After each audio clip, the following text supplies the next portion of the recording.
If I remember correctly, this is where he's staying. Who is it? It's me. Is the script ready? You came all the way here for that? Alright. Forget that for now. Just come on out. We've got some great news. Nice try. Look, just give me some time, okay? I'm just wrapping up this last part of the script. I'll be out once I'm done. Okay then. Looking forward to your masterpiece. So, as expected, he's missed the deadline. The ending is one of the most important parts of the show. Even once he's done, it isn't final until we've all had the chance to read through and make sure we agree on it. Someone told me they'd just seen you in Poisson. I assumed it was a case of mistaken identity, but sure enough, here you are. And Farina, too. I was wondering if we might run into her. So, you're here for Paolo? Looks like he could be a while, so feel free to take a stroll around town in the meantime. I've made all the arrangements already. Oh, it's okay. We can just wait here. Thank you for being so considerate, Miss Navia. That sounds wonderful. We'll take that stroll. Get over here, you! How oblivious are you? How are things in Poisson now? Any better? Things are on the mend, but it's a slow process. Some people may never recover from the trauma they experienced. I'm sorry to hear that. I wish there was something I could do. Please, must our conversations take such a depressing turn every time we meet? We all have painful memories, but we don't have to let them cloud everything we do. And if you're trying to make a new start, perhaps it's best if you don't bring up the past all the time. Thank you for your words of comfort. You make a very good point. But for now, at least, I think I should stay with the way I'm feeling for a while longer. It's okay. These things take time. Moving on from a painful experience is easier said than done. Which brings me to why I'm here. I thought you should probably know that not everyone here is ready to forgive and forget after the Hydro Archon's inaction in the face of catastrophe. To avoid upsetting the peace, I told the townspeople that everyone here is a member of the theater troupe, and that you are just an actress playing the role of Farina. It's not a perfect solution, but hopefully it means you won't have to lie low while you're here. That's so thoughtful of you, Navia. Well, what do you expect? I am the courageous and considerate president of Spina di Rosula, after all, like my father before me. Anyway, that was all. Look after her now. Off we go then. Let's take a look up there. I don't have any friends that I can be frank and honest with, so maybe she's right. You're the closest thing to friends that I have.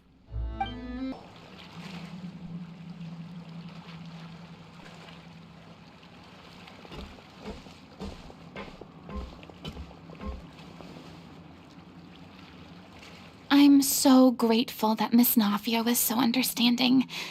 To be perfectly honest, I didn't know if I was ready to meet her.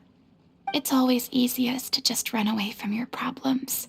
But that never fixes anything. You can't get around the obstacles without facing them. So that's why you were nervous when they brought up Poisson. Yeah. I'd be lying if I said I wasn't scared of coming back here. Still, I felt it was something I had to do.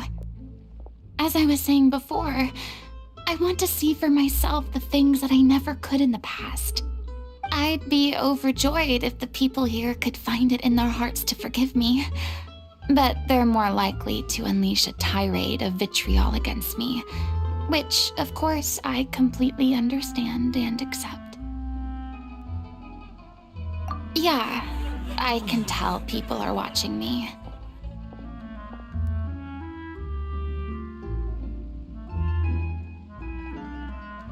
I'm sure some people here see the idea of someone coming to Poisson dressed as the Hydro Archon as extremely disrespectful. I used to be terrified of the gaze of other people, especially when they had suspicion or resentment in their eyes.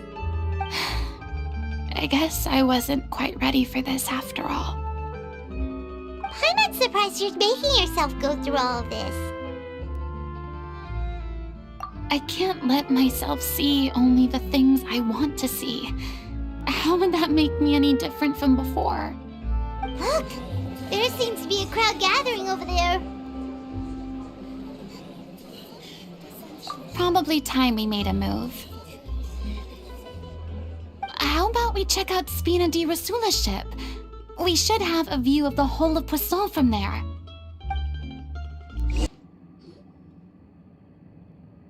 I'm sorry. You probably just wanted a relaxing stroll, and here I am dumping all this heavy stuff on you. We don't mind. It's actually refreshing to see a different side of you. Great. Well, I appreciate your company, so please don't disappear just yet. I don't know whether you can tell, but the years of suffering and loneliness aren't the only reason I have a hard time facing up to who I used to be. As I stand here by the ship, I can't get the images of the rising water out of my mind. One after another, people were taken by the water. All those treasured lives and memories washed out of existence in an instant. They thought their god would protect them. They had absolute faith that when disaster struck, a divine power would save them from harm. And all the while, I played my part to perfection to convince them that was true. But then the floodwaters finally came, and the Hydro Archon did nothing. You shouldn't look at it like that. You're only doing your duty. I've had to go through so many moments like that for the sake of protecting the truth. As time went on, it got harder and harder to bear, and I became more lonely and isolated. Eventually, I realized I had nothing left except the truth. I became terrified of completely failing in my task, and was haunted by the thought of being left all alone, weeping on my throne. Fortunately, we were able to avoid the worst-case scenario thanks to the help of heroic individuals such as yourselves. Everyone rose to their responsibilities, and I finally regained my freedom. But on some level, freedom also means no longer being needed. I have no further use to people. Paimon would have never imagined you'd see it that way. Reward? I guess so. Back then, I didn't even dare to dream about having someone to confide in. I was scared of someone recognizing me for who I truly was, and exposing the secret I swore to protect. Believe in the Farina you see on stage. She is the one you can trust. I had to keep all my feelings, all my curiosity about life to myself. No one could be allowed to know. That's what I really meant when I said I'm no good at maintaining relationships. So that's where you were coming from. Paimon totally thought you were just a bit of a diva at heart. Could you please get off my case? I don't know what's gotten into you today. I'm making an effort here. You could at least try to do the same.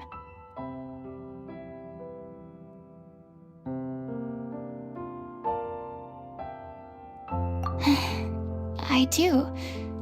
I once had nothing but the truth, and now I'm finally free to live my own life again. And even though I have no idea where I'm going right now, at least the choice is in my hands. All right, it's about time to head back.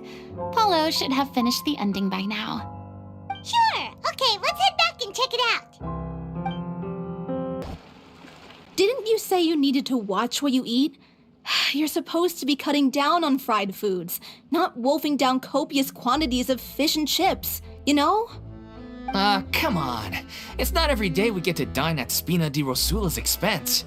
Can you believe how generous she is? I'm not about to pass on free food. Anyway, my character doesn't need to be slim and good-looking. That's your job. Are you kidding me right now? It's not your character's health I'm worried about, it's yours. I've spent my whole life battling the effects of ill health, and it kills me to watch you willingly ruin yours by filling yourself up with junk all the time. Oh no, looks like they're arguing again.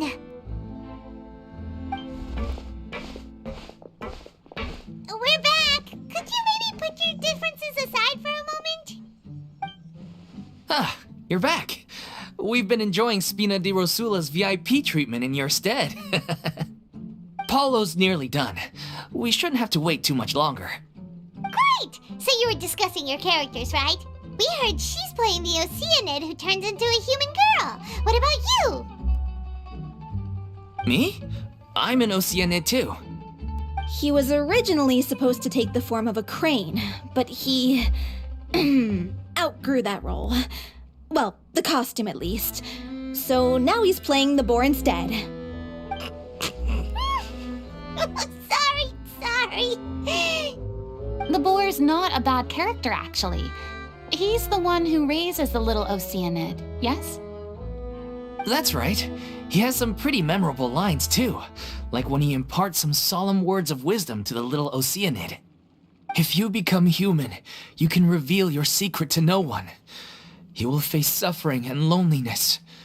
Is this truly what you want? Wait, that sounds kind of familiar. It's the most important line in the whole script. I think it's a symbolic statement about our director's life and legacy. She kept quiet about all the trials and tribulations she faced in running our troupe, allowing us to devote ourselves fully to performing. It was only after she was gone that we realized how tough her job really was.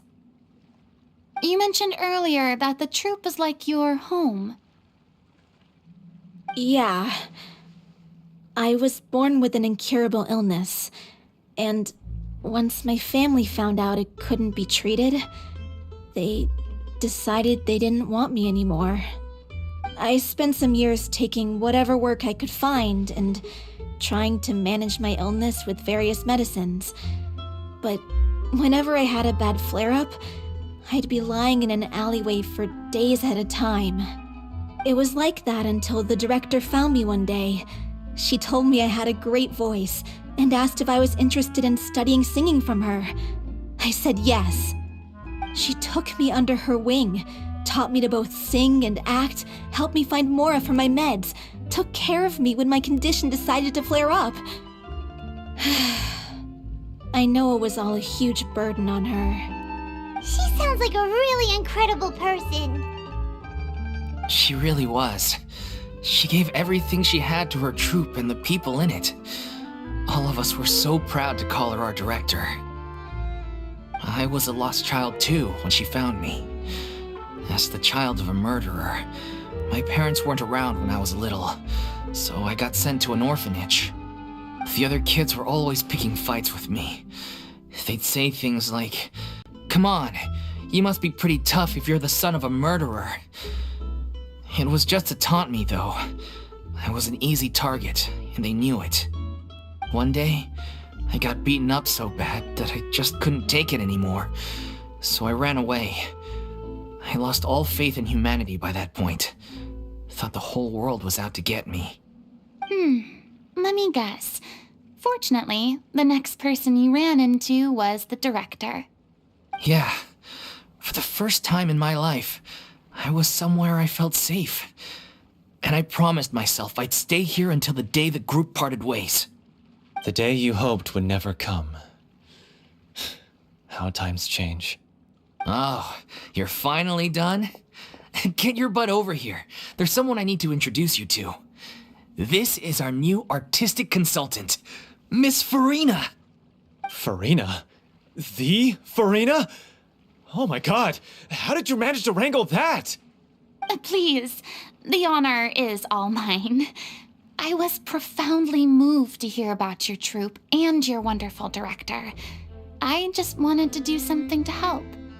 Same here. Even so, this is just...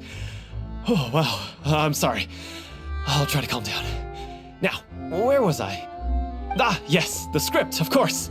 Let me give you a rundown of how the story unfolds in my version of the script. I'm sure you're already familiar with the beginning of the story. A little Oceanid decides she wants to become a human against the wishes of her family. She finds love and friendship in the bustling city. But then, disaster strikes. The people start to notice that all the fresh water in the surrounding area is slowly disappearing. The soil is becoming arid, plants and flowers are withering, and the people begin to panic. The little Oceanid, Cleo, and her lover decide to do something about it and investigate the truth of the matter together. In the end, they discover that all the waste and pollution created by humans over the years has caused the fresh water to flee the land, as if driven by a consciousness of its own. Consciousness? You mean the water is sentient? Water as a conscious entity. There's actually quite a few stories that explore this theme. Since the little Oceanid is a water spirit, she immediately understands how the water is feeling. She then tells her lover about her true identity, as well as the truth behind the crisis. Her lover accepts her for who she is, and works with her to find a way to bring the water back. However, unbeknownst to them, there were some people eavesdropping when she revealed her secret. The little Oceanid is accused of being directly responsible for driving the water away, and faces the greatest dilemma of her life. And then? In the end, she makes the brave decision to sacrifice herself to save her lover, and the rest of humanity. Huh? But didn't they all treat Cleo like a villain? Why would she want to save them after that? Well, she mainly wanted to save her lover, plus everyone who'd stood up for her. Through her love for her human partner, she was able to find an even greater love, one that extended to all of humanity. Surely the biggest strength of Cleo's character. There's actually something else that bothers me.